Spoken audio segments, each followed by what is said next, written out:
Hey guys, welcome to She Knows Arsenal, another live show. Make sure you guys are liking this video and subscribing to the channel and getting into the chat and letting me know what you guys are thinking and feeling.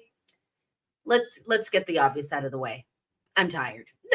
I'm tired and I look like it. And I'm going to get my hair done later. It's my birthday today, so this will all be solved in a couple of hours. But for now, we're just gonna have to deal with the nonsense because that's life. I hope everybody's doing well.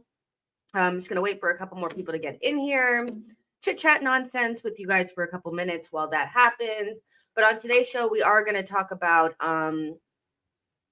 Jeremy Frimpong, who is apparently top of Arsenal's list for fullback recruits. We're going to talk about Zirkzee playing at Bologna, used to play for Bayern, also being linked to the club.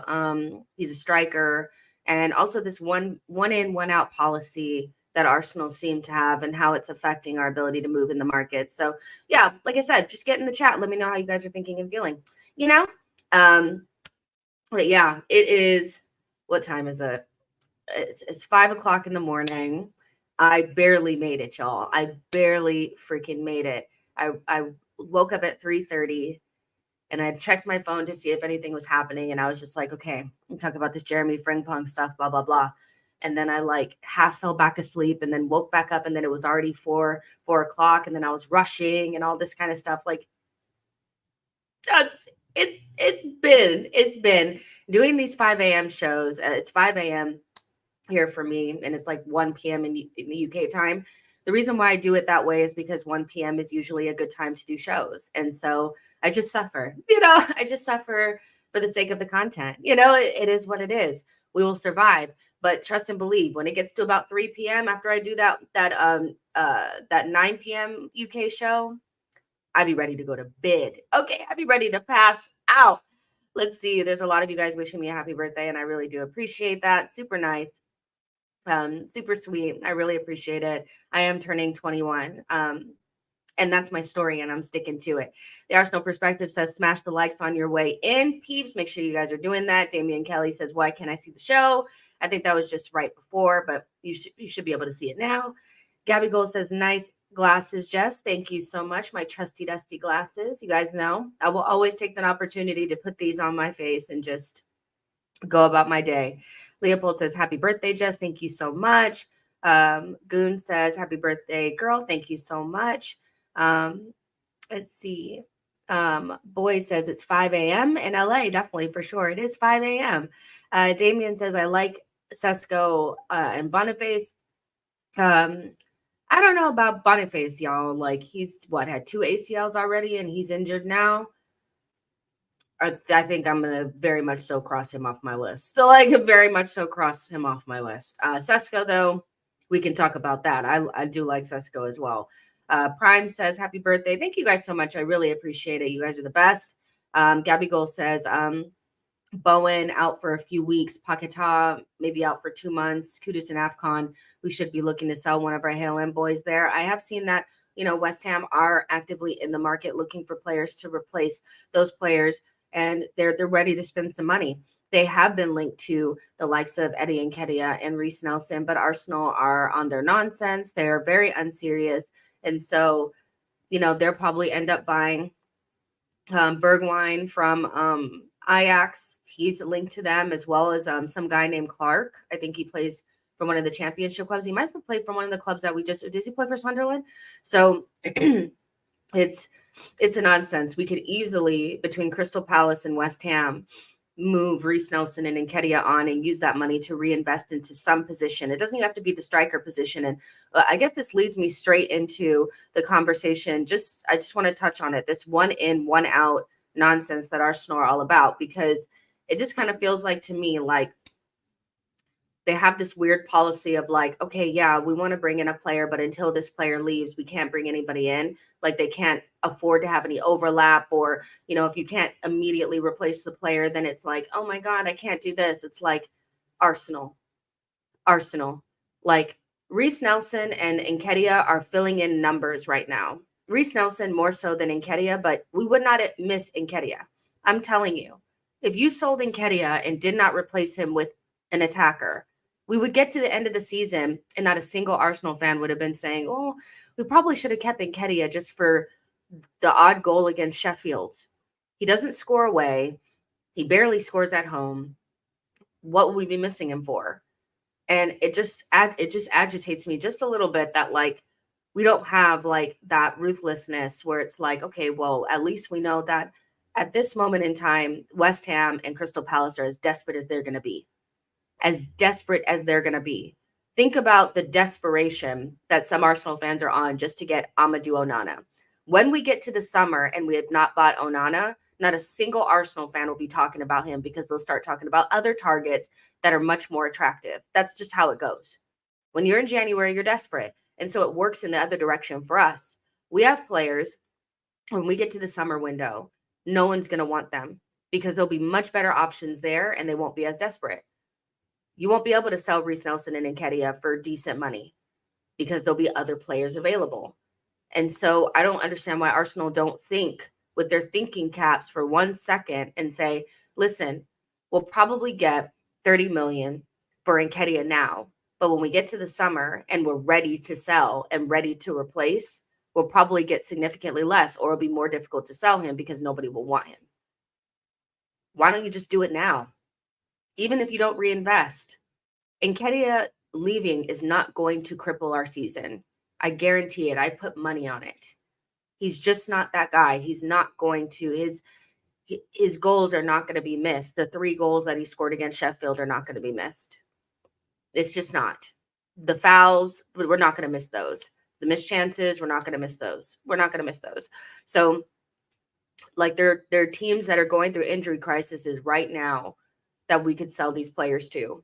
And we could realistically reinvest it, even if it's not in an attacking position. So I don't really understand this. Like it reminds me of when we were linked to Bruno Guimaraes and there was this nonsense coming out about, well, Arteta wants to keep Xhaka, the club wants to keep Xhaka, and basically, they're looking at options, but if they keep Xhaka, then they can't bring in Bruno Guimaraes. And it's like, why not? Why not? Why can't we? Why can't there be any overlap? Or why can't, you know what I mean? Like it doesn't, okay, and we can sell this player, but if we don't have an immediate replacement, then we're not going to get him. But if we're going to keep this player, we can't have any overlap. So we can't have 2 good players in the team at once. Arsenal's transfer policy for me, it reeks. It reeks. It just reeks, So of course, I feel like West Ham will go out there and they'll buy a couple of players and we'll be saddled with these guys until the summer. But when we go around to the summer and they start talking about how difficult it is to shift Reece Nelson and Nketiah because Arsenal want 50 million for Eddie Nketiah in the summer window when there are much better options available to other clubs. Listen, that's like I will not be there. I will not be there. I will not be there. Boy says Nketiah, Reece Nelson, Cedric, Kiwior, Partey, El Neni, Vieira, all of these players out now. DJ says, let's not panic. Let's not get ahead of ourselves with all these transfer news and rumors. Our boys will bounce back. Or one transfer rumor to another ain't helping. Stop creating more panic. I'm not creating panic. Like my job as a content creator is to bring you guys the news that is out there. So if there's a rumor out there, I'm going to talk about it. If you choose to panic off of the base of the rumor, that's on you. I don't really understand why the rumors would create panic. The reason why there's panic is because we're losing games. That's why we're panicking. The reason why we're panicking is because transfer activity is starting to affect our season now when we're supposed to be fighting for titles. So talking about transfer rumors during a transfer window is not really creating panic. It's the fact that we're not performing on the pitch. So if you're panicking over rumors, that's on you. It's my job to bring you guys as soon as I start the stream, you guys are going to ask what's going on in the transfer window and I'm going to talk to you guys about it. So yeah, for me, it's like, if you're panicking, you're panicking. I don't know what to tell you. It's not on me. Like you can't blame me. And I the one thing I will say is whenever we go through a bad period, the first thing some people do, and I'm not saying DJ is doing this, but the first thing some Arsenal fans do is blame content creators. for talking about us going through a bad period. And I just feel like that's so unfair. When we're going through good moments, we talk about the good moments. When we're going through bad moments, we talk about it. But people don't want content creators to say, hey, we're playing like shit right now. We are. We're not playing well. Like, we're not getting the results. You know, for Arsenal, that's not playing well. You know, playing well, but not putting the ball in the back of the net for Arsenal is not playing well. It's not. We're not playing well, you know, and it's not on the content creators. You know, ask the club to do better. Veer that energy towards the players and the manager and Edu, not towards us, because it's not our fault that the players are not playing well. I didn't sit up there and defend Saka, and you know, when he couldn't score that goal. Like, you know what I mean? I wasn't on the pitch, you know, so it's not on me. Do you see what I'm saying? So I get why people feel that way, because then they see it on their timeline and they feel like it's negativity, but the negativity really stems from Arsenal not playing well, and that's the root cause. You know, that's the root cause. You know what I mean? So that's all I'm gonna say about that. But Matt G, thank you so much, longtime member. I really appreciate this. Thank you for your happy birthday wishes and all that, and I will definitely take this and put it towards the coffee fund. You guys know me. This is all that matters in the AM. This is it. So every dollar goes to that fund. I'm telling you right now, but thank you so much. I really appreciate it on my 21st birthday. If you know, you know. Johnny D says, it's not just dedication and passage. She knows what she's talking about. Otherwise, I wouldn't care enough to contradict her. And I obviously people disagree with my opinions all the time, which is fine. But I do think that I try to give as much of like a balanced view as possible. And it doesn't always come across, but I know a lot of you guys really do, like, you guys do respect and like appreciate the fact that I try to give the full picture. You know, because I could easily just go full negative or full positive and grow a lot quicker on this platform. Trust. Emmanuel says you're 21. Yeah. Why would you question it? Of course I'm 21. Be serious. Oh man, that's funny. Winning Way says Rice and Havertz don't create anything. Our midfield is left on Odegaard to make some. I'll be honest with you. I feel like the conversations around wanting Declan Rice to be more creative and stuff like that is more just based on the fact that the left center mid is not the guy. You know, actually, let me pull this up now before we get into the Frimpong stuff, because now I just remembered what I actually wanted to talk to you guys about, because one of the things that I'm starting to see is that people are actively feeling like we bought Declan Rice and his they're not taking into consideration that the things that he does off the ball are superior to the player that he replaced. But because he's not the same in terms of the way that he passes the ball, they expect him to be this creative maestro from the base of midfield. And it's just like, if we had a left center mid that actually participated in build up and was creative, like let's say if you had Paquetá in there, we wouldn't be asking Declan Rice to be our main creative hub in midfield. I feel like it's very disingenuous to look at Declan Rice and say, okay, well, you give us more defensively and you stop counterattacks and you know you do all those things and you're a good passer, but I actually need you also to, you know, be creative as well and create chances. Like, that's just not his job. Like, asking a DM to be more creative is misguided. Ask questions about why it is that our left center mid is not creating anything. It's not Declan Rice and Havertz are not creating anything. It's the balance in midfield is off because Havertz is doing nothing. And if you think that Thomas Partey was doing everything in midfield last season, you're wrong, because Xhaka was also helping him quite a bit. And without Xhaka, Partey was not good. If Xhaka was not in there and it was Partey and Emile Smith-Rowe and Odegaard, it fell apart. We've seen it before. So it's about midfield balance and not about the individuals, right?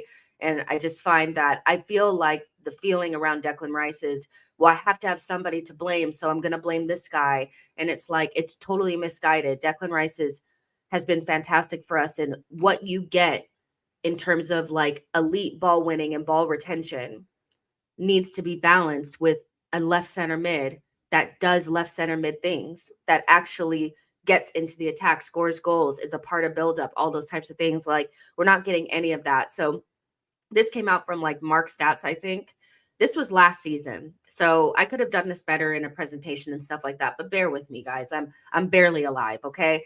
But this came from like, I think Mark Stats, and this is his ball progression per possession lost, which is showing the effectiveness of, you know, your possession and build up and the efficiency of it, right? And if you look at this, this is us last season, and this is very balanced and very good, right? You see almost everybody is doing the same amount of work. Jesus a little bit less, but of course, like, he's our striker. Like, what do you expect, you know? But 64 is really good. You have Martinelli and Saka basically exactly the same. You have Xhaka and Odegaard basically exactly the same. And then everybody at the back is basically the same. And Ramsdale is not really as involved in what we're doing in build up at all, right? So take a mental picture. Take a picture of this. Now look at this. This is us this season. And of course it's Nketiah in there because I think he started more games than Jesus. But if you look at this and you compare it to the last one, see, boom, boom, right? This is so like, this really, like, to me, just looks like us. The goalkeeper is more involved in build-up and possession than Ramsdale ever was. Ramsdale was in like what, 58? Look how high Raya is. He's almost in the 80s. Gabriel, his efficiency and effectiveness in possession has gone down significantly. But a caveat to that is that he has one less player to pass to. Gabriel used to pass to Xhaka all the time, and then Xhaka would pass to Martinelli, or, you know, they'd pass to Zinchenko. That whole network is gone. So before everybody starts going in on Gabriel, I don't think it's Gabriel is his effectiveness has went down because he's bad in possession. Because your eye test doesn't tell you that Gabriel is bad in possession. What it does tell you is that when he's looking up, he probably only sees one option, and that's Martinelli. And if he can't get it to Martinelli, he probably just gives it to Declan Rice because there's no one else to pass to, because the big elephant in the room is Havertz is not a part of buildup at all. He's not effective in possession at all. And his role is such that he's so far up and he doesn't offer that outlet. Where if you look at Granit, this is why when people tell me that Granit Xhaka was not a part of anything and he was just making third man runs and Thomas Partey was doing everything by himself, I'm like, no, he wasn't. He wasn't. In fact, like, I have the statistics here as well, like on the differences between, you know, Havertz and Granit Xhaka. It's so obvious. With, like, if you use your eye test, it would tell you this. But per 90, Havertz makes about 27 completed passes. Xhaka was at 41. You see what I'm saying? Like, passes into the final third for Granit Xhaka was 4.45. Havertz is not even at 3. He's at 2.53. Progressive passes for Granit Xhaka is almost 6, 5.89. Havertz is 3.99. So, like, people just, like, it's so obvious that, like, on that left-hand side, we're really just, as much as we're trying to play this way where Havertz can just go forward, it creates a major strain on the left-hand side's progression. It just does, because it requires Zinchenko to do a lot of the heavy lifting, right? And it makes this predictable. When you have 3 people, 4 people on that side that you can pass to and create angles with to get out of trouble, when you remove one of those pieces, it can really destroy everything on that side. And so, yeah, like, I don't know, people have been talking about Declan Rice not being creative enough and not being progressive enough and not being efficient in possession. The story just doesn't tell you that at all. It may tell you that, you know, maybe he doesn't do as many of the breaking the line passes or whatever that Thomas Partey does. But if you just had a left center mid that was just, if you pop Xhaka into that position, we would not be having these problems. Like, it's just too imbalanced, in my opinion, you know, in terms of, like, it works, but when you remove a couple of pieces, it doesn't work as good. And so, and it's hurting, it probably is impacting Martinelli, you know, and Martinelli needs to do better on his own. Nothing is ever black and white. Martinelli, even when he was playing against Liverpool and he came on and he was bright, he still had some of the same problems that we know him to have. When he gets into that key moment to lift his head up, he doesn't. So those things still have to change in his individual game. But ultimately, when you look at him, he's very much so isolated on the side. He doesn't really have that connection between him and Havertz, because Havertz is running deep and Martinelli is he's not really that guy that's going to drop in and play more like a midfielder and actually hit Havertz. And that's what you need. If you're going to you can't have two people that want to run in behind. You have to have somebody that's more ball dominant. And right now you don't have that on that side. And Zinchenko can't do it alone. He cannot do it by himself. He needs another player. On that side, it was Xhaka and Zinchenko doing it. This season, it's just Zinchenko. And when we set up against Fulham, we didn't even have him. We didn't have Jorginho or Zinchenko, so there's no surprise that we were diabolical in that game. But I wanted to pull that up because I feel like some of the conversations that are being had around Declan Rice are disingenuous, where I do agree that he needs to improve on certain things in possession, for sure. He's been playing for West Ham for years. So at 24 years old, he will and can get better at some of those things.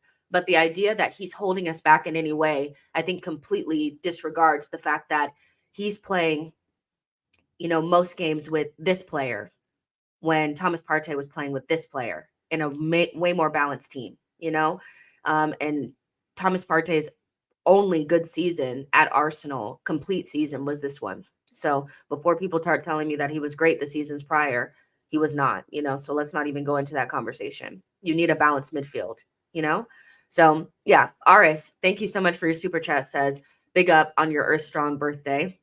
I really appreciate that. Thank you so much. You guys are so nice to me. I really appreciate you guys. Like, it's just, even though waking up is like so difficult and I'm like, you guys make it worth it. There's 200 of you guys in here right now. And it's just like, this is how I spend my day. I love it. Mr. Mad Hatter, thank you so much for your super chat. Says, hot take. I love a hot take. I will be proud of the club if they don't sign this transfer window, if their intention is to replace Arteta, if he doesn't turn the season around with the resources he has, accountability.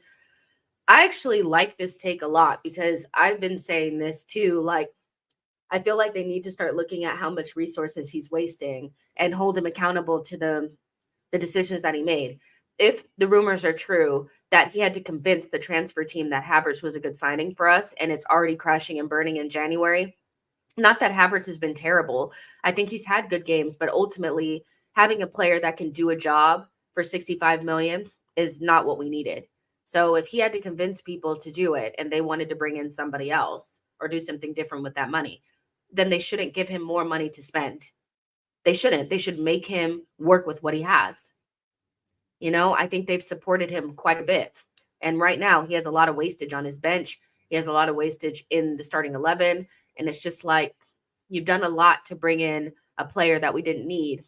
And our entire first part of the season has been about getting this player going and figuring out where this player is going to play and figuring out how we're going to make Havertz work, when we have a bunch of other players that we need to be focusing on, like Martinelli and Saka and Odegaard. These players are way more important than Havertz.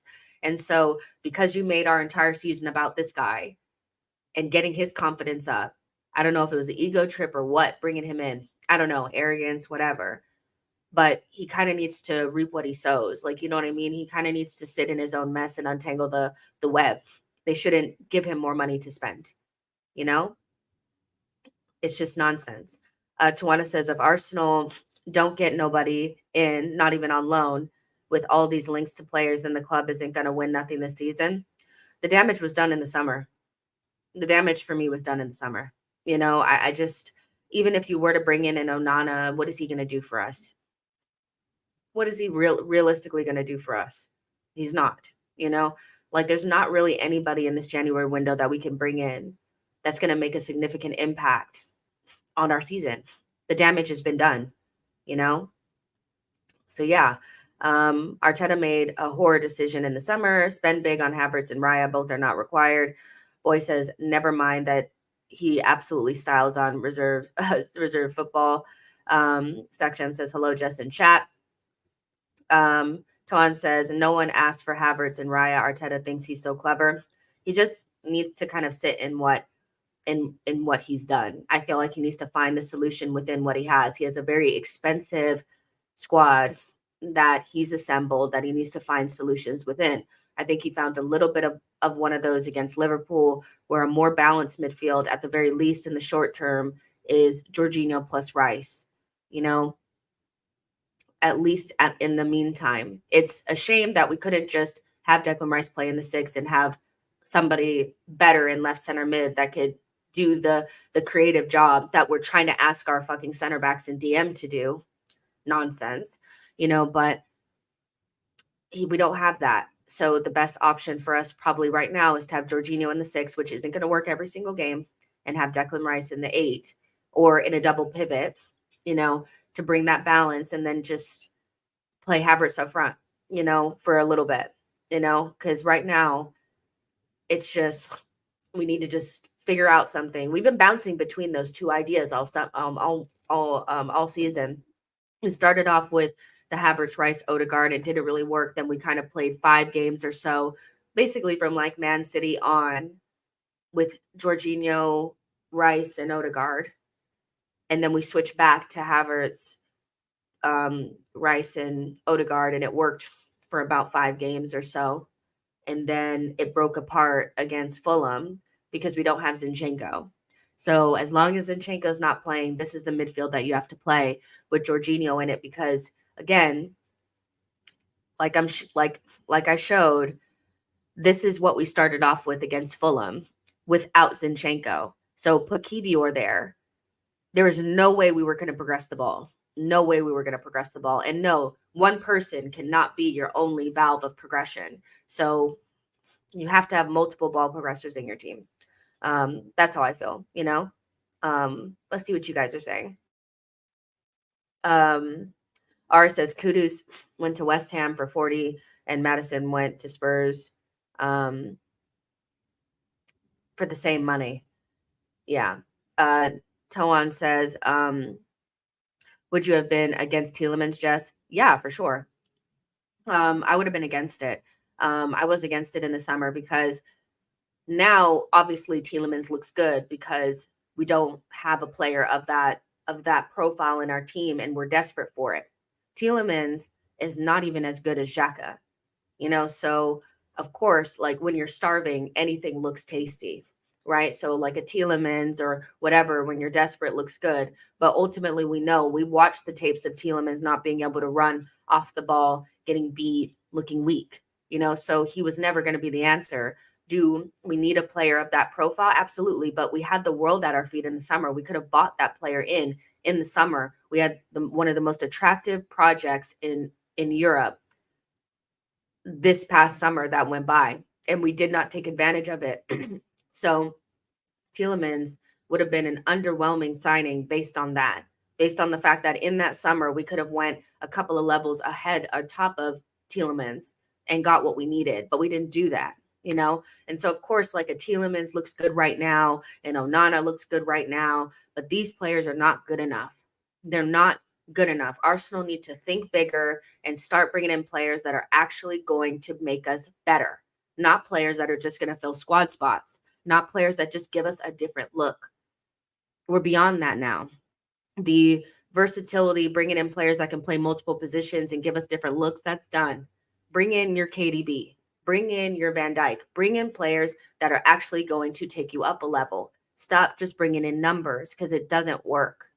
It doesn't work. Onana is just a different player that's going to give us a different look, but he's not going to take us up a level. Neither is Tielemans. Those guys, if we had been linked to Onana and Tielemans this past summer window, you guys would have been choking. So think about it from that perspective. If I was in the summer window with 200 million to spend, would I even look at those two players? No, you wouldn't. We're just starving right now. We're just desperate. It's like everybody looks good when you don't have. I feel the same way about Douglas Luiz. I feel like he looks good right now because we're starving. But there is a level above Douglas Luiz that we need to be looking at. That's my feeling. And based on the rumors that are out there as well, and we'll get to the Frimpong thing in a second about what our summer window could potentially look like. I am deeply, deeply underwhelmed. Deeply underwhelmed. Now, these are just rumors and reports, but, if we go into the summer window and we go and get Tony and Zubamendi and Pedro Neto and Frimpong, cut me loose. Cut me loose. Let me go adrift into the ocean. Let me go. That is not good enough. Arsenal need to start thinking a little bit higher than this. A little bit higher than this. You see what I'm saying? Like, if that's the window that they think they're going to have in this next summer window, drop me all the way out. I like Zubamendi, by the way. He'd be my choice. But Pedro Neto, listen, can we find somebody that's not injury prone? Great player. I don't know. Ivan Toney, is he really the best that you can do?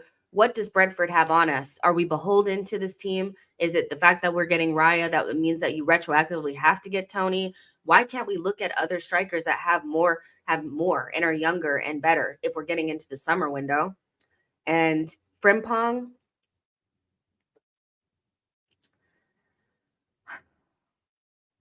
listen, we're going to get into it. I want to like this player. I want to, but I don't. I don't. And I'll tell you guys why. People are saying Cucurella. Man, I loved Cucurella when he was at Brighton. I thought he was the guy. Now he's just a clown. Are we even linked to him? I hope not. Please no more players from Chelsea who are not good enough if we sign Cucurella. Are people just making that up? I don't think we'll sign him. Imagine bringing in another Chelsea player. Imagine bringing in another. Mikel Arteta is reportedly keeping tabs on Cucurella, who may follow Kai Havertz from Stamford Bridge to Arsenal in the summer. Okay, that's in the summer. That's in the summer. Hopefully we come to our fucking senses by then. Be serious for 5 seconds. The way I would throw up. Arsenal are set to complete. Oh, God. The way I throw up, you guys, seriously. I liked Cucurella, but now he's out here looking like a clown. We don't need anybody else like a rehabilitation. Let me just turn that off. I'm just minimize that screen. So listen, let's talk about Matchy says I don't believe it, and I don't believe it either because it just cannot. It's he his agent might have offered him to us, but there's no way. There's no way. Like there's just no way. But listen, let's talk about Frimpong because he's been linked to us for a long time. This is a player that I've been hearing about for at least 2 or 3 windows now that Arsenal are said to be interested in. We were interested in him this past summer window. And we're said to be looking at him for the summer. Arsenal are determined to sign Jeremy Frimpong and plan to activate his $34 million release clause in the summer. Frimpong is at the top of Arsenal's list to reinforce at right back, and the club see his release clause as an opportunity they cannot miss. I mean, Alphonso Davies is an opportunity you don't miss. This is not an opportunity you don't miss, but, if Arsenal signed Frimpong to play fullback, we might as well. So that was somebody's opinion. But yeah, we've been linked to him again. Liverpool also interested, blah, blah, blah. This is the type of player that I feel like Arsenal fans are desperate for. They want this type of player because they're sick of the center back type of fullback. They want somebody that's more attacking. They want somebody that's going to score goals and going to overlap and do all things. You guys are going to like him until he gets absolutely worked defensively.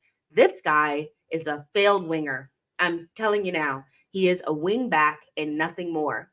If you stick him in a back 4 and he has to defend at all, we're cooked. We are cooked. You can get away with this nonsense in the Bundesliga, but you are not getting away with this in the Premier League. Arsenal are tracking Jeremy Frimpong ahead of the summer window. And again, is this the type of player that you paid $34 million for when you're ultimately going to need a more defensive option to stand in for him when he's not a player that I feel like you can have he's another Zinchenko type. where inevitably against the bigger sides, we're going to be saying against the bigger sides away from home in Europe, you're going to want to play Tomiyasu because Frimpong can't defend. Can we stop buying these guys? Stop buying these guys. If you're going to spend 34 million release clause, you could get a 60 million pound fullback and pay it in installments instead, because you won't have to pay it all up front. I would rather do that, because 34 million release clause for somebody that you're going to have to pay all of that up front after you have to pay all of the obligation for Raya.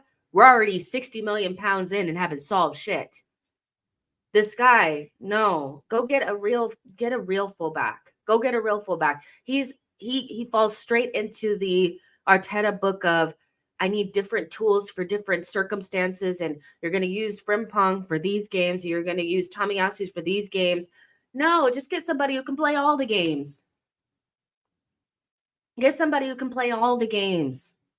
This guy here looks so fun and exciting. I can see Arsenal fans being like, oh yeah, he's going to get forward. He's fast. He's this and that. He can, he can invert on the right-hand side. That's all that this is about.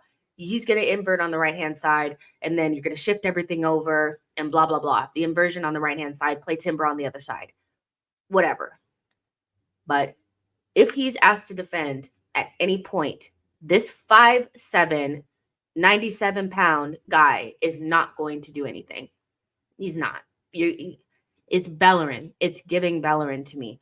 And I have so much trauma around Bellerin. I don't like these types of players. It's a personal thing for me. I like Desania. I like Laurent. Those are my types of fullbacks. Yeah, they may not get forward that often. Yeah, they may not be able to overlap cute enough for you, but are they going to defend? Yes. Yes. Listen, I opened up my way of thinking for Zinchenko, but I'm closing it down after. I need you to be able to defend. I am not going through Frimpong, he can't defend. Oh my God, he's shit. I'm not going through that again. Please do not get this guy. Please do not get this guy. No, because we don't play with wingbacks. And I don't really think that just inverting on one side is going to relieve him from any sort of defensive responsibility. The Bundesliga is a joke in terms of defensive. You don't have to really defend. Nobody defends. Everybody just gives up hella goals and just plays forward and open. In the Premier League, man's getting cooked, Give me a Sanya. Give me a Laurent. Don't stop. Do not give me Bellerin again, please. He's good. He's good, but he's not going to do it for us. He's not going to do it for us. He's just not. And I also am afraid of anybody that plays for this team now, because Xavi is a very good coach, and I feel like anybody that plays for him will just look that much better, and then they'll come to us and not look the same. And for everybody that's saying he has very good defensive numbers, I don't see them. He doesn't have very good defensive numbers because Leverkusen are not, they're a very dominant side. You don't really have to see him defend 1v1. They play in a 3-back. They play in a 3-back with wing backs. So his responsibility defensively is not the same as it would be if you play in a back 4 like we do. We don't really play with wing backs. He'll be inverted on the right-hand side, but it's no different than what happens with Zinchenko when you're out of possession and he has to go into that right back position. What is he going to do? So I'm looking at his defensive numbers right now. There's nothing there. There's literally nothing here. There's nothing there. I'm looking, the tackles, he's in the 12th percentile interceptions. He's he does not defend. He doesn't defend. I'm looking at his numbers right now. His progressive carries are great. His touches in the attacking penalty area are great. His progressive passes received are amazing. He's a very good wingback that if he has to play for Arsenal, it's the exact same thing you have with Zinchenko. When you're out of possession and you have to play in that right back position, you're getting smoked. He's the one thing that he has over Zinchenko is he's very fast. That's one thing that he has. He's fast. So he'll be Bellerin. But I don't rate him. I don't rate him for Arsenal. I just feel like we're doing it again. People are telling me to look at his duels. I will. And just for you guys. Y'all must want this guy. Because you guys are saying, look at the duels. Look at the duels. You guys must want him. Go get a real fullback that can play every single game that we're not going to be wanting out. So let's see. He's just not. It's giving Bellerin. Okay, so let's look at his matches. He's played 16. He started 16. He's a very big part of their team. Grimaldo and him are obviously like their main guys, their main wing backs, and both of them are playing really well. He has 5 goals with 3.96 expected goals, so he's overperforming, but he's doing a really good job. Now, defensive, again, okay, so his ball recoveries are actually pretty good per game. He has like 3.6. He has no errors leading to goal or anything like that, which is great. His total duels won he wins 47% of his duels.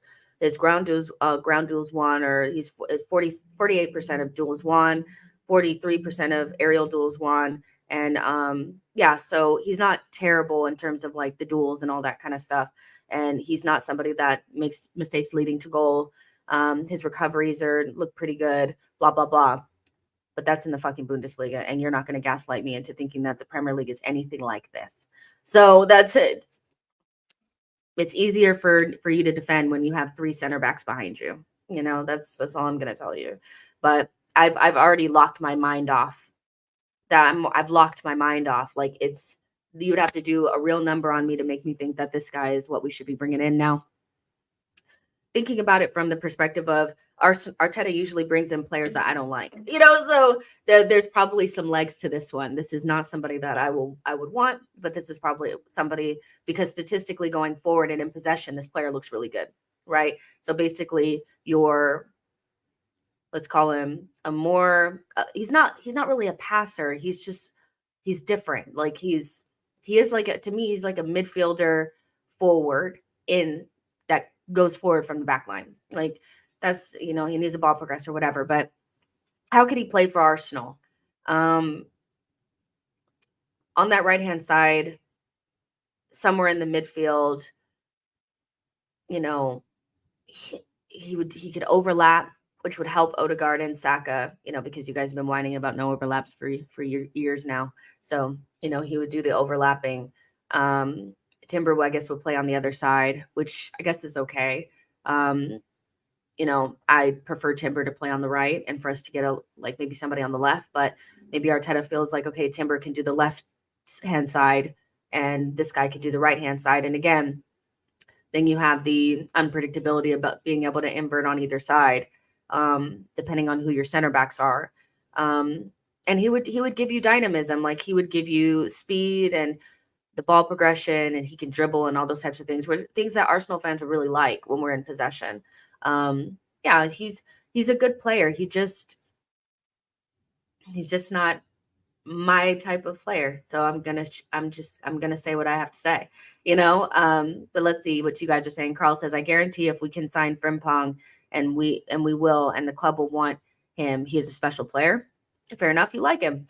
Hugo says, good morning, Jess. Hope you're well. Smash the likes. Smash the like button, chat. Make sure you guys are liking the video, because there's 250 of you guys in here, and it is my birthday, and it's my birthday wish for all of you guys to like this video. I know there's a hater in here, a couple haters in here that probably pressed thumbs down just for that, just because I said that. Saksham says Sasha Bowie is Walker B-Tech version. Yeah, we're also linked to him. And no surprise, I like him better. I like him better. I think he's more of a fullback to me than this guy.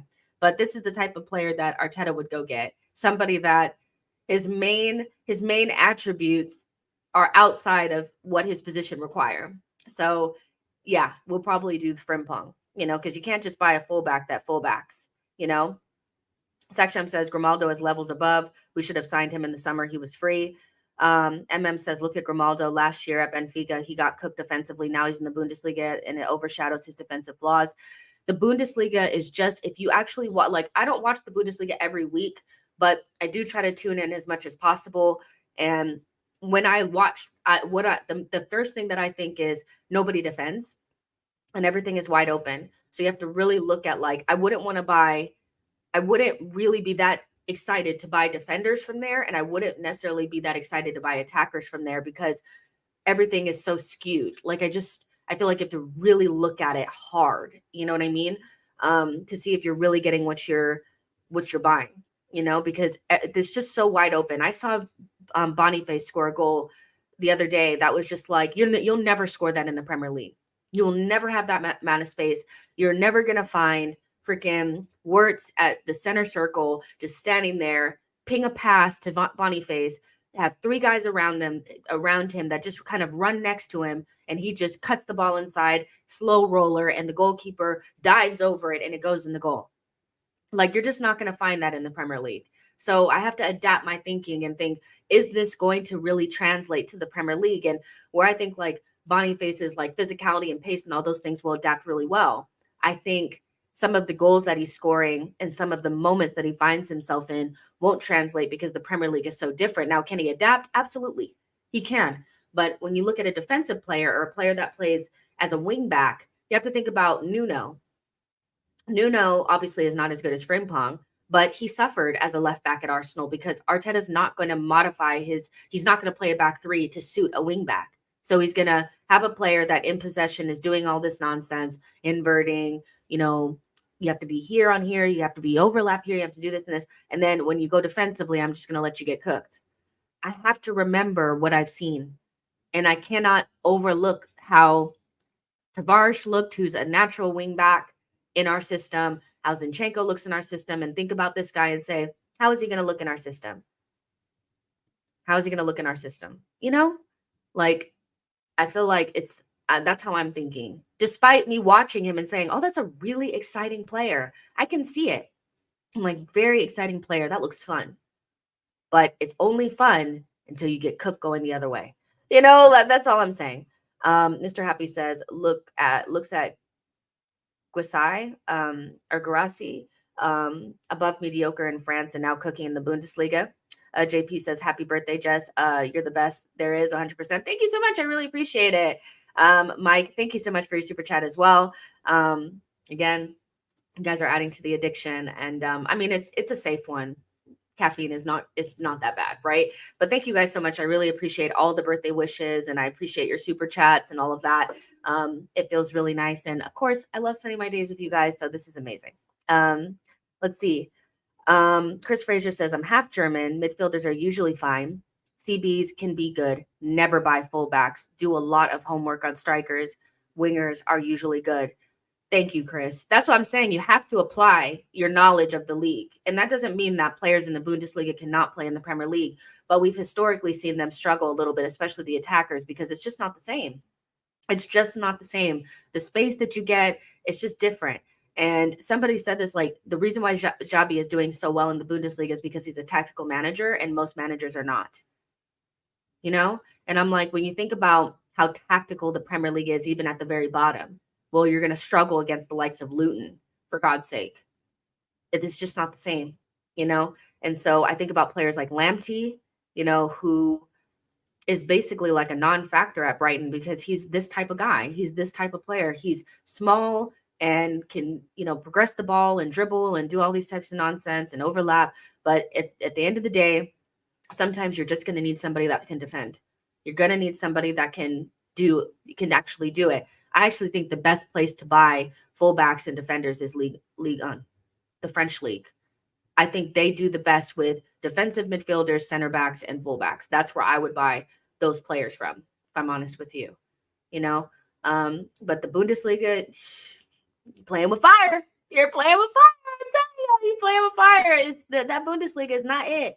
But like I said, I can see Arteta wanting a player like this because everything that he does is outside of the position that he plays. You're not getting him to play fullback. You're going to get him to do some inverted midfield nonsense and overlap. Ross, thank you so much for your super chat as well, saying happy 21st birthday, Jess. Coffee fund. I appreciate it, you guys. I'm turning 21 today, and you guys are adding to my coffee fund. I love it. Thank you so much. I really do appreciate it. Saxham says, nah, don't compare Frimpong to Tavares. It could be the same. You never know. Again, the Bundesliga ain't shit.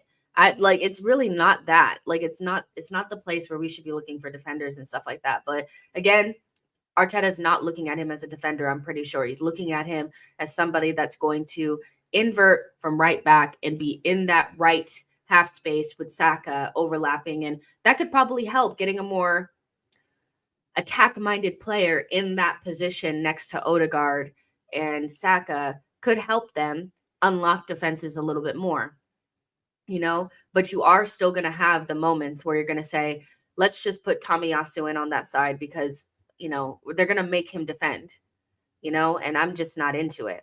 That's not it for me. But he's a good player. He's a good player, Chris Frazier says 100% if you want defenders, go France, stay out of Germany, please. Foxy says we can't completely say defenders signed from the Bundesliga flop. Mickey Van de Ven, Company, Akanji, every league has successes and flops. Fair enough. Let's see. Pitt says, if I was Arteta, I would get Eze and Ferguson from Brighton. What's the obsession with Ferguson? Can somebody explain this to me? Because I don't see it. He scored that hat trick at the beginning of the season, and since then, I've not watched a single game where I'm like, that's the guy that we should spend 120 million on. I don't know what y'all see in Ferguson, but I just feel like it's gas. There are other players that I'd prefer us to go after before we spend 120 million on this guy. I just don't see. I don't see it. Maybe I'm blind. I could be, but I got my glasses on. Eze, very good player from our academy, but I'm not sure that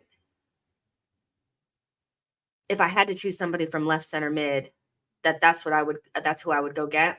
But he is a very good player. Very, very good player. Like I wouldn't turn him down. You know what I mean? So yeah, ours says Bundesliga is doo-doo. Stop this. So funny. Oh, that's funny to me.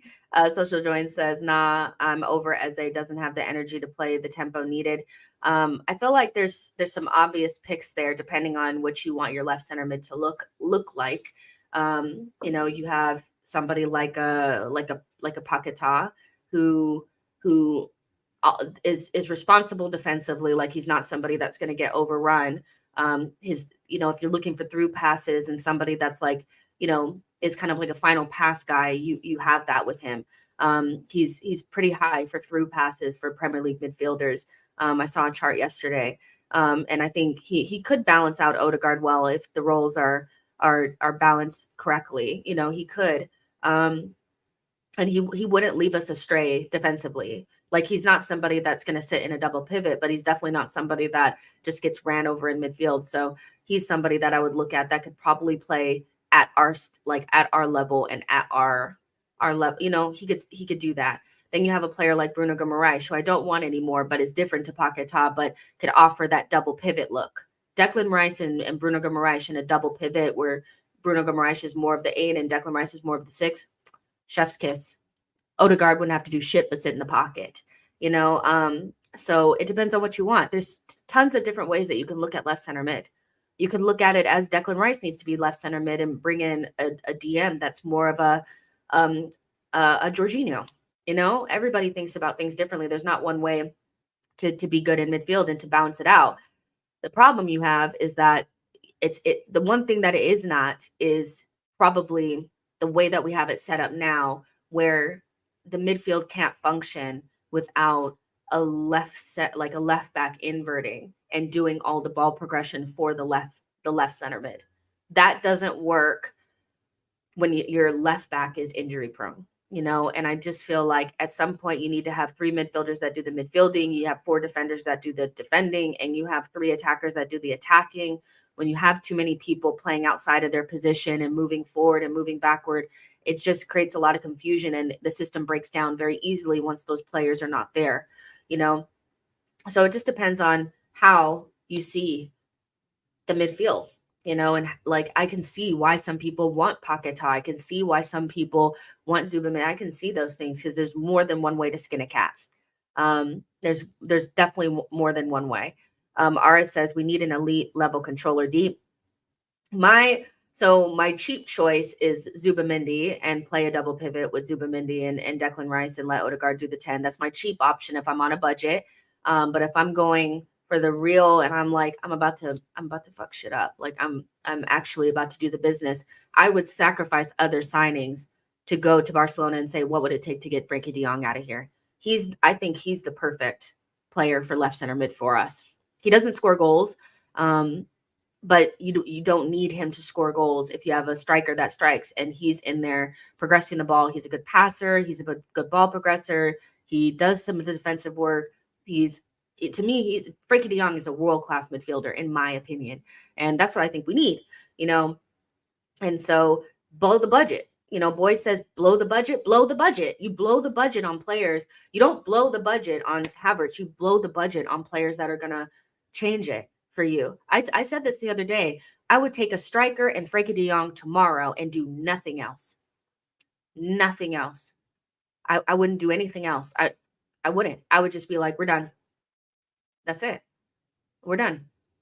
What else do we need to do? You get a world-class striker that's going to score all the goals. You get a left center mid that's going to play almost every single game, and you don't need a different option. There's never going to be the conversation where, is Frankie de Jong the right option? Yes. Declan Rice, Odegaard, Frankie de Jong is always the right option. Go with it. Boom. You're done. Because when you have certain types of players in your team, you can carry, the odd Zinchenko in there instead of Timber. The odd, Kivior in there instead of so-and-so. You cannot carry bad players when you don't have world-class players in your team on a regular basis. Do you know what I mean? And so I would blow the budget on that type of player.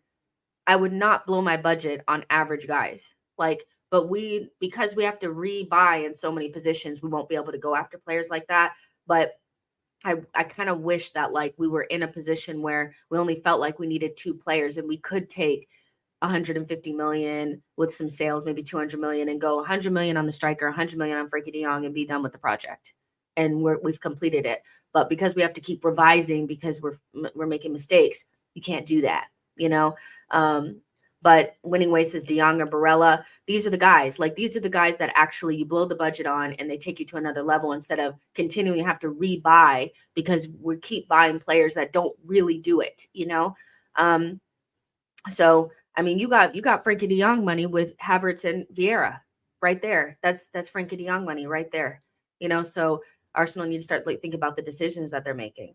And I would prefer to go for players and 2 players and be done and just deal with it than keep buying these pieces that we're going to have to inevitably have. You buy a Frimpong, you're going to have another right back in there that can defend better. So you need 4 or 5 or 6 fullbacks just to get, what you would get from 2 or 3 world-class fullbacks. We need 5 or 6 to cover all of our bases.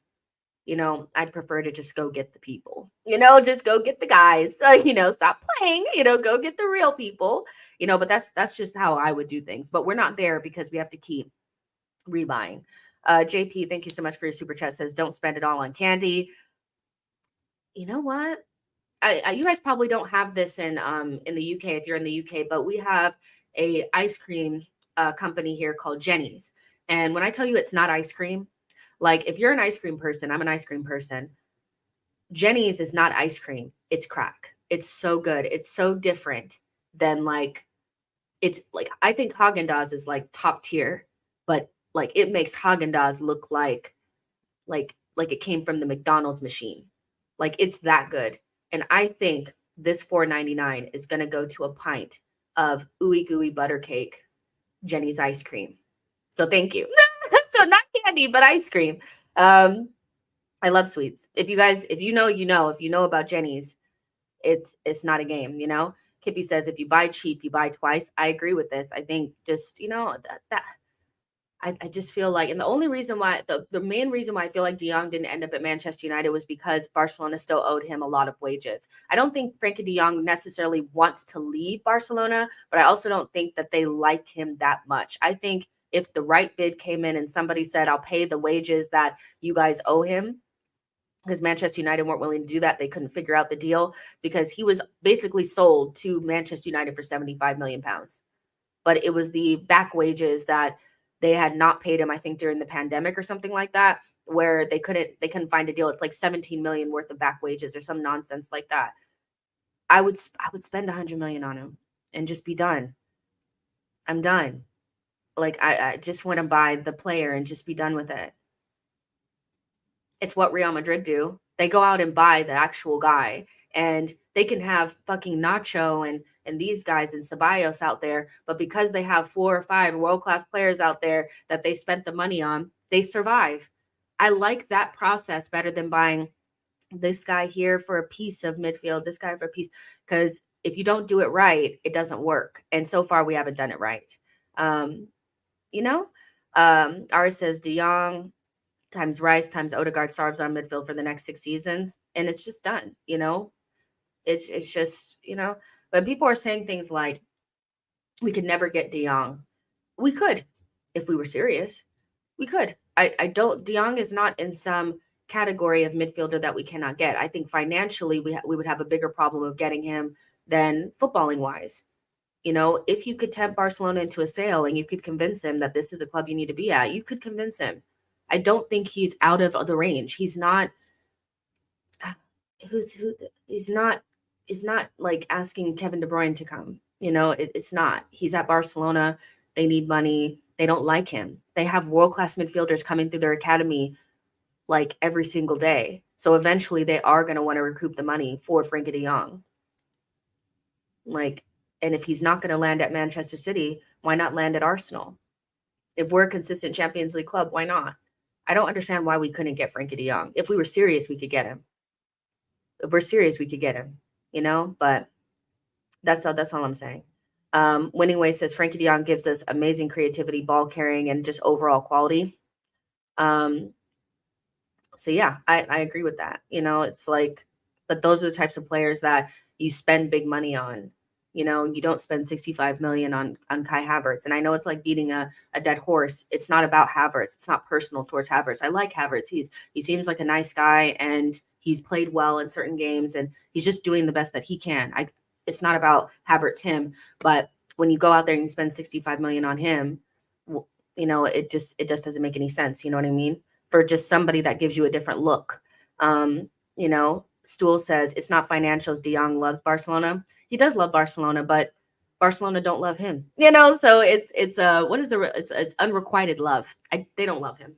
They're constantly have him on the chopping block. He's constantly somebody that he's only in the team because Gavi and Pedri don't stay fit enough. You know, that's the only reason why he's in the team. Otherwise, he wouldn't be there. You know, so yeah. But for me, that's the type of player that you spend the money on for sure. But in terms of like Frimpong and stuff like that, like that's the type of player that I can definitely see Arteta going to get. He's another tool in the toolbox to do certain things in certain games, but when inevitably we'll end up needing a different tool when we need to defend. But he's a good player. We're also linked with the Sasha Bowie guy. We've been linked with him before, but there's not really that much to report on because like it's just we're still interested in him, but like there's nothing really concrete. He's probably one of like one on the list, you know, like a Frimpong, Sasha Bowie, maybe somebody else list. You know, Arsenal are probably looking at left back and right back, but if I'm honest, as important as those positions seem at the moment, when we get to the summer window, the last thing I want to see is a fullback. I want to see the striker and a midfielder before I see anything else, and even maybe a winger before I see anything else. Like, that's just it. We may feel like we really need it now, but in the summer, we really like it does really feel like we keep rebuying in these positions, and we haven't addressed anything further forward. So I'm not excited about another fullback unless it's a Stupinian, you know? Chris Fraser says we've made all our recruitment very difficult. So it did when it didn't need to be Arsenal. They vexed me so much at times. I think all of us feel that way. I think there are some people that feel like we've gotten so much right, but I think if you think about it, if you just cold hard facts, you just think about it without emotions attached, you can probably say that we've had some mishaps recruitment wise. And why wouldn't we? We have a bunch of people running the club that don't have a lot of experience. It's just the truth. You know, Edu doesn't have extensive experience as a sporting director. Arteta doesn't have loads of experience either. So we have a bunch of people running the club that inevitably will make mistakes because they're new at their job. or they're not that experienced, or they're not the best in the business. So, I think it's out of the realm of possibility that they have got everything right. And some of the mistakes are right there in front of your face. It's not that hard to see. We do make recruitment kind of harder than it needs to be, but I would like to see that they make the mistakes and then they learn from them, and they don't have like an arrogance about them where they feel like, well, it'll be right at some point. Like, no, it won't. Like, just fix it. Philip says, Jess, you say one world-class right back only on each side. Does that mean you want Ben White sold? No. Because what I would do if I started the project over versus the situation that we are now is just, they're two different things. When I say the way I'd prefer to build a team is to have two world-class right backs, or two world-class fullbacks. And if the guy behind him is an academy player, that's fine. That's how I would build my team, because I know if we can keep those two fit, that's much better than having 5 or 6 guys that do different jobs, but don't quite equal up to two world-class fullbacks. You have Zinchenko and Tommy, and you have White and Timber, maybe. Those are just all pieces, but I would probably give that all up if I could just have Trent and Alphonso Davies. Do you see what I'm saying? That to me is more useful than what we're doing. That's how I would build the team from the beginning. But where we are now, no, of course not. The way that they built the team, it is what it is. They have a philosophy. I'm not a sporting director. I'm just talking to you guys on YouTube about what I do. But I would not sell Ben White. No, I think Ben White is a good player. And he's going through a difficult time. His first bad patch of form since really being at Arsenal. A very consistent performer, probably one of our most underrated players last season, never really got the flowers that he deserves. And now people are pretending like he's not a good player. Now, is he somebody that I feel like cannot be upgraded upon? No, I feel like we have about 2 or 3 players in our team right now that probably in the market cannot be upgraded upon. They can't. Everybody else is upgradable, and I would upgrade upon them, but that doesn't mean I want them sold. I feel like, you want your starters to become your squad players and then you move them on. But to bring in a new right back and then to sell Ben White feels like going backwards. Ben White is a good player to have in your team, the way that we built it right now. But I wouldn't sell him, no. I like Ben White. He's going through a difficult time. So yeah, he's in really, really bad form right now, but I won't forget the 2 years where he was one of our most consistent performers. Like, I won't pretend like I didn't see it. Anton Dunn says, I wonder if the guy replacing our director will be more football savvy and someone that can deal with Arteta and Edu's mistakes. We definitely need somebody in there that knows what they're doing, for sure. There needs to be checks and balances and somebody watching the children. That's the truth. We need a nanny. We need somebody watching them.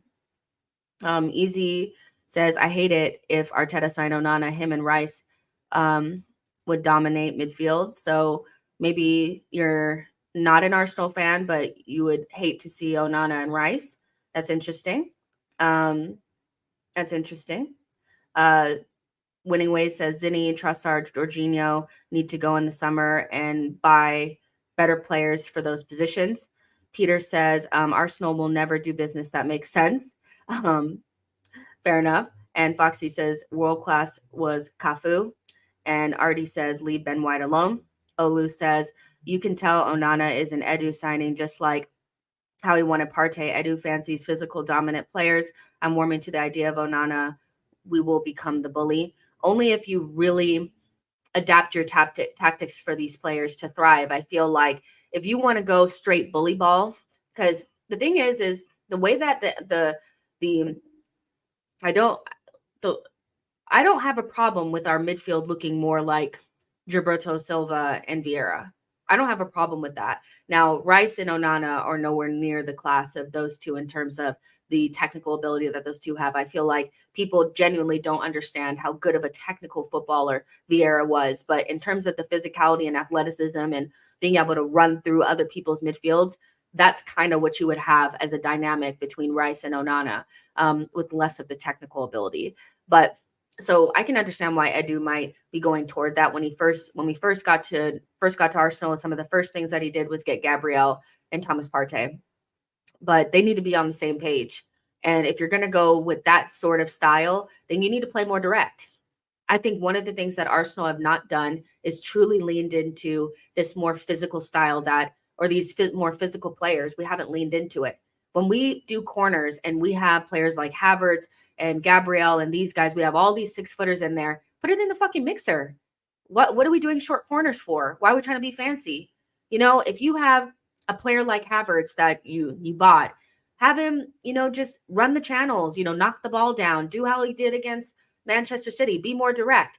But when we have players that are less technical and more physical and more off the ball, and we're not playing players into the channels, we're not playing long balls, we're not being more direct, but we're trying to tiki-taka through the midfield, it sends it sends the wrong message to me, that we don't actually know what we're trying to accomplish here.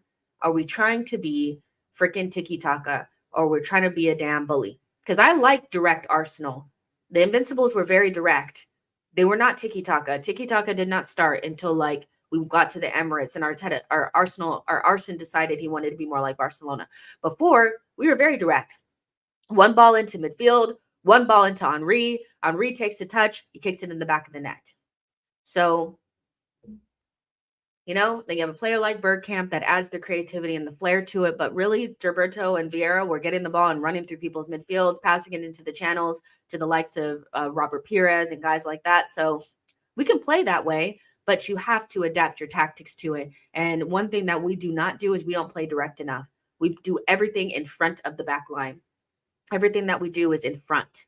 We never do anything beyond, So at least, if you're going to play that way, adapt your tactics to it. I don't have a problem with us going more direct and playing with more athletic players. It's not what I would do personally, but I need to see the tactics. I need to see the tactics change. Watching Kivior invert was like, my eyes were bleeding. Like, please, so yeah. Let's see. Psalm says, are we as Arsenal supporters overthinking everything? In what way? Because I feel like Arteta is overthinking everything. I don't think we are. Whitney says, your eyeglass game is on point. Thank you so much. I love these glasses so much, but thank you. You guys give me compliments on them all the time. Thank you. KK says, I just don't know why Trossard gets kick corners at left every time, cannot beat the first man. I don't know if it's by design or what, but our corners sometimes are like shocking. Mr. Happy says, hi, Jess. Would Rice, FDJ, and Odegaard work? Who controls the play from deep? I mean, if some of the things I've seen from Frenkie de Jong from Barcelona is that he actually drops deep and dictates play next to whatever their DM's name is. So he can actually play a deeper role because for me, Frenkie de Jong he's not a creative midfielder in the sense of he's not like a number 10 that's going to dip into the pockets. He's definitely somebody that's going to be a little bit deeper and is going to help progress the ball from deep. So him and Declan Rice can do that job together. Basically, he would take away the need for Zinchenko, and then Odegaard could do what he does best, which is hang out in the pockets. That's kind of how I see him as a player. He's not like a number 10. He's more of Toan is saying, like a deep line playmaker, but he's not just somebody that can pass the ball. He can dribble and keep the ball. And he does so many things. To me, he's a world-class midfielder. He has all the tools, and he's being wasted. Jagoon says our corners either result in goals or fail completely, almost no in between. Exactly. James Bond says Onana is an awful player. Thank God the club don't think like these fans who want to sign players just to banter rival fans. Onana to me is not somebody that I would go get, but I can see Arsenal fans warming to him because he's a physical presence and stuff like that. And he usually plays well against the big teams, but he's not my cup of tea. A couple Young Kings says FDJ does a lot of ball carrying. Don't think Mikel wants to go that route. Well, then Mikel don't know ball. No, I'm just joking. But yeah, he doesn't really like his players to carry the ball like that. One of the things that he stopped Saliba and Ben White doing is carrying the ball. And when they both came to Arsenal, one of their best traits was carrying the ball from deep. I remember Ben White for Leeds did it all the time. And so maybe he does have this, because I remember him saying when you have your center backs carry the ball and they lose it, then you're exposed. And so I think a lot of the things that he doesn't allow his team to do are based on the fact that he doesn't want to get done on the counter or, exposed at the back. But yeah, our midfielders don't really carry the ball that often. It's more of passing, whatever. But I would love for us to have more ball carriers in our team. It's the way, Boy says Frankie de Jong is a complete midfielder. Can't see Arteta not liking him, considering he signed Havertz with the intention of turning him into a complete midfielder. That's funny. Trouble says, good morning, Jess. How are you doing? I am really enjoying your show. As an Arsenal fan, we just need to start scoring our chances when we get them. Of course, and that's like the main thing for what's happening right now is Arsenal just need to relax in front of goal and put the ball in the back of the net. It's definitely a psychological issue more than anything. I think throughout the season, we've had issues with progression. We've had issues with the balance in midfield, but I don't necessarily feel like that's been our main issue. Our main issue has been these guys are afraid of their own shadow when they're in the box, so they need to figure out why they're so afraid to put the ball in the back of the net. They all look reluctant. They either reluctant to shoot or shoot in bad situations when they should pass. Like there's just a lot of nonsense going on. So our form will inevitably go up. What position we'll be in when it does, that's yet to be seen. But we won't be like this the entire season. I don't think that this is Arsenal. We know that they'll score goals eventually, blah, blah, blah. But it has been a very damaging month, December. December was very damaging. And so everybody's agendas from last season and the summer have definitely reared their ugly heads. But that's kind of what happens when you go through a bad run of form and you go out of the cups the way that you have and stuff like that. And the fans are feeling very low on confidence. You start bringing in things that maybe aren't the topical issue, but are historical issues from last season and the summer. Like as soon as we go through a bad patch of form, it's Havertz, it's Raya, it's not getting a striker. It's just, it's everything that's been said over the last couple of months. So, we will 100% be better, at some point in the season. I just don't know how much damage will be done. That's why the bleeding has to stop. So Arteta has to figure out a way to get into their mind psychologically and get them into a feeling of being excited to play for Arsenal and excited to score goals for Arsenal and not looking like they're going to a fucking funeral. I am so sorry, but they look like when they were playing against Liverpool, like they wanted to be anywhere else. Not from they were lazy or anything like that, but they didn't look excited to score goals. It looked like a burden. It looked like they were so afraid to miss the chances that they ended up missing them anyway. And so they need to figure out a way Arteta needs to figure out a way to get them into a mental space of have fun being a good team. Don't let being a good team make you second guess yourself or cave into the pressure. Because I don't think they're dealing well with being a good team. They're caving to the pressure, So yeah, Kaiser says, I totally agree with De Jong. He would make inverting unnecessary. Ara says the biggest problem is relying on players who's never score goals like that and probably never will.